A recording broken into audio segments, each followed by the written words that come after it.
तो क्या चलेगा ये? आपके अंदर यदि शरीर में ये प्राण ना हो, ये चलेगा? अच्छा एक बात बता दूं आपको, ध्यान दीजिएगा। शिव पुराण में कथा आई है कि भगवान पंचानन है और आपके अंदर भी 5 प्राण हैं। एक प्राण जो है उसके 5 भेद हो गए हैं। पंच महाभूत भी हैं तो पंचम प्राण भी अपान ज्ञान उदार समान है ना। ये 5 प्राण आपको चला रहे हैं। प्राण जो है आपके गुदा मार्ग में रहता है। जब माँ के गर्भ में आप होते हैं ना तो सारे जीवन का जो ऊर्जा है, एनर्जी है, भोजन है, शक्ति है, ये गुदा से आता है, नाभि से आता है, नाभि। तो आपके अंदर में जो प्राण है वो सब सत्य नहीं है तो आप बोल भी नहीं सकते। चलिए जब कहते राम नाम राम नाम, तब का वो पड़ा रहता है, वो जड़वत हो जाता है, ऐसा हाथ पैर हो जाता, बोलता नहीं है। वो आग में जलाओ तो बोलेगा आग नहीं है, उसको नहीं जला रही। वो बोलता भी नहीं है, देखता भी नहीं है, सुनता भी नहीं है। तो जो नहीं सुनता वही असत्य है, वही नश्वर है, और जो सुनता है। अब इसमें एक प्रश्न और कि क्या उसका मृत्यु हुई है? क्या उसका जन्म होता है? अब बहुत बड़ा ऋषियों का ज्ञान है, उपनिषद इसके बताते हैं कि न खाता है न पीता, गीता में भी मिलता है। नहीं न चित्तर की सस्ताने नहीं नमदाने पावा, न खाता है न पीता है न सोता है न जगत करता क्या है?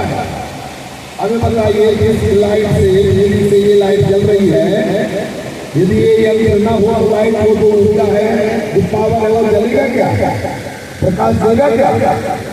जो पंखा से आपको हवा लग रही है, यदि वो एक पंखा ना हो तो उससे आपको हवा मिलेगी क्या? उसी तरह प्राण जो है ये 5 प्रकार के जो मनुष्य का शरीर है पंचतत्वों का, इससे ये आपको सुनाई देता, दिखाई देता कि मनुष्य का आधार कौन है?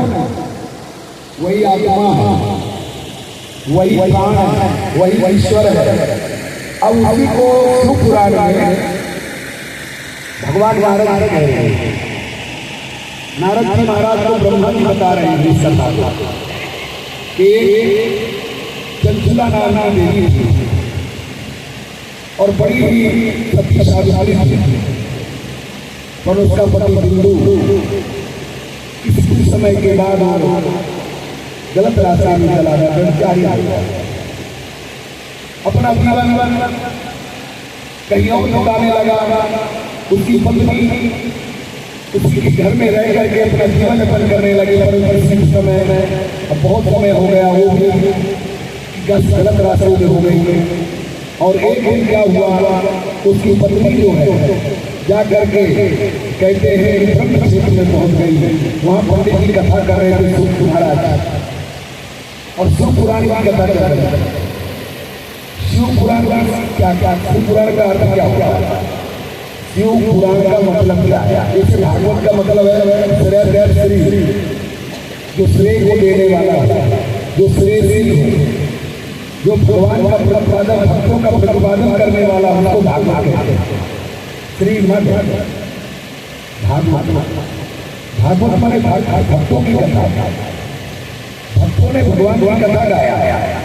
और यह शिव पुराण क्या है? अपने जीवन में कल्याण करने की कथा। आप अपने जीवन को किस तरह कल्याणकारी बना लेंगे, सुखमय बना लेंगे। ऐसा कौन सा देवता है कि आपने जघन्य पाप किया है, पापाचार, अनाचार, दुराचार, अत्याचार में आप लिप्त हैं, और ऐसे कौन से देवता के पास गए, ओम नमः शिवाय कह दिया, सारा पाप क्षमा हो गई और वो भगवान के आप धाम पहुंचे। ऐसा दयालु करुणा बलवान भगवान कौन है? शिव पुराण में इसी की कथा का प्रतिपादन छोटी सी बात का नाम बताएंगे।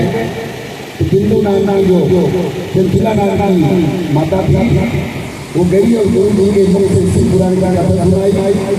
पंडित जी महात्मा बता रहे हैं, श्रीमद् मछली पुराण का कथा सुनता है, भगवान शिव का नाम लेता है, उनको जल अक्षत चावल मंत्र चढ़ाता है, गाल बजाता है, उस बजाने का भी गाल बजा दो। ओम नमः शिवाय कहता है तो सारे पापों को भगवान नष्ट जला करके भस्म कर देते हैं। जैसे आग लकड़ी को जला देती है, उसी तरह आपके पापों